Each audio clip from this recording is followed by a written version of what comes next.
স্বর্ণের দরজা, কাবা ঘরের দরজার সামনে। চোখের পানিতে বুক ভাইসে যাইতেছে। ওর তাকাইয়ে দেখলাম সবাই কাঁদে, কে কত ভাষায় কথা বলে, কারো ভাষা কেউ বুঝে না। ছোট্ট করে মোনাজাত দিয়ে একটা কদম দুইটা কদম দিয়ে সামনের দিকে গেলাম। হঠাৎ করে দেখি একটা শব্দ হইলো, এইভাবে ঠাস করে একটা শব্দ। শব্দটা হওয়ার পরে চতুর্দিকে তাকাই দেখি মানুষের হুজুম, কোথার থেকে শব্দ আসছে তা বুঝতে পারতেছি না। বাম দিকে একটু তাকাইছি, বাম দিকে তাকাই দেখি একজন মহিলা। সেই মহিলার সব আঙ্গুলও দেখা যায় না, মোজা পরা, এই মুখটা শুধু এইটুক ফর্সা। কাবাঘরে এইরকম কাবাঘরের গিলাপ হজের সময় কাবাঘরের নিচ দিয়া কাপড়কে কাবাঘরের গিলাপকে বইটে একটু উপরে উঠেই দেয়।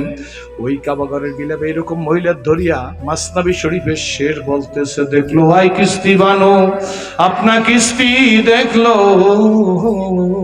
গারে গড়িয়া দে কিস্তি, আমদার কিস্তি ডুব জানে না। মাসনাবি শরীফ তো আলেমরা বসা আছে আমার ডানে বামে সামনে পিছে। মাসনাবি শরীফ কেমন কেতাব বুঝাইতে গিয়ে আল্লাহর এক পাগল কয়, মাসনাবি এ মাওলভি এ মানবী, খুদ কোরআনে বয় জবানে পাহলবি, আল্লাহু আকবার। এই মাসনাবি শরীফের শের একটা না, মহিলা যখন শের বলা শুরু করছে আমি আর তার দিকে তাকাতে বৈধ না। ডান দিকে তাকাই, আমি বলে দাঁড়াও, মহিলা কে যে এত মুসলিম মাসনাবি শরীফের শের বলে। আমি হাতের কুমার গুনছি 20টা করিয়া, 3 বারে 3 করি 60। এরপরে 4টা শের বলছে মহিলা, 64টা শের পর্যন্ত শুইনাম। আমি আমার বন্ধুকে ডাক দিয়ে বললাম, বন্ধু চলো বাসায় যাই, এই মহিলা আমার চাইতে অনেক ভালো আলেম। মাসনাবি শরীফ আমিও পড়ছি, গোলেস্তা বস্তা আমিও পড়ছি, কিন্তু 64টা শের একটানা একসাথে বলা আমার পক্ষে সম্ভব না, তক্কা খাইতে হইবে।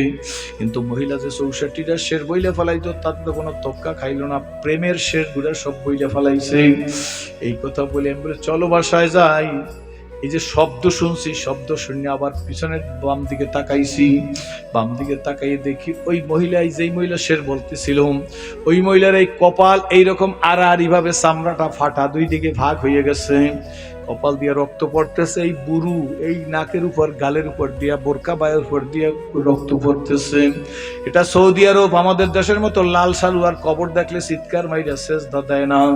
সৌদি আরবের পুলিশরা মার করে আইসে গেছে, মহিলা পুলিশরাও বোরকা পরে আইসে গেছে। শুনতেছি দূর থেকে চিৎকার মাইরা বলতেছে, আল্লাহি আহাদ হারাম। আরো কত আঞ্চলিক আরবিতে কি বলতেছে, ডাক দিয়া বলে এ হাজি নিষেধ, খবরদার। এরপর আরবিতে বলতেছে, তোর কপালের রক্ত যেন কাবার গিলাফে না লাগে, তোর কপালের রক্ত যদি কাবার গিলাফে লাগে তাইলে তোরে ধরিয়ে অ্যারেস্ট করিয়া সিজজিনে নিয়ে যাব।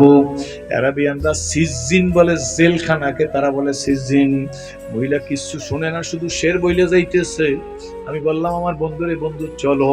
2টা কদম সামনে যাই আবার একটু দাঁড়াই গেছি, বন্ধুরে বললাম তুমি তো 18 বছর মদিনায় থাকো, হজ করতে মক্কায় আসছো, আমি তোমার কাছে জিজ্ঞেস করি, মহিলা যে কপালটা ফাইটা গেল, নিশ্চয়ই তো মহিলাই কাবা ঘরে প্রেমের শের বইলা কপালটা দিয়া কাবায় বাড়ি মারছে, ঘরে বাড়ি মারছে, এই কারণে মাথাটা ফাইটে গেছে। আমি তাকাই দেখছি 7 থেকে 8টা সেলাই না দিলে তার কপালে জোড়া লাগবে না, রক্ত তো পড়তে আছে। বন্ধুরে জিজ্ঞেস করলাম, আমি আঞ্চলিক কথা তো বুঝি না, তুমি বলো কোন ভাষা বলতে যাইয়া, কোন শেরটা বলতে যাইয়া এই মহিলা কাবা ঘরে কপালে বাড়ি দিয়া কপালটা ফাটাইয়া ফেলাইছে।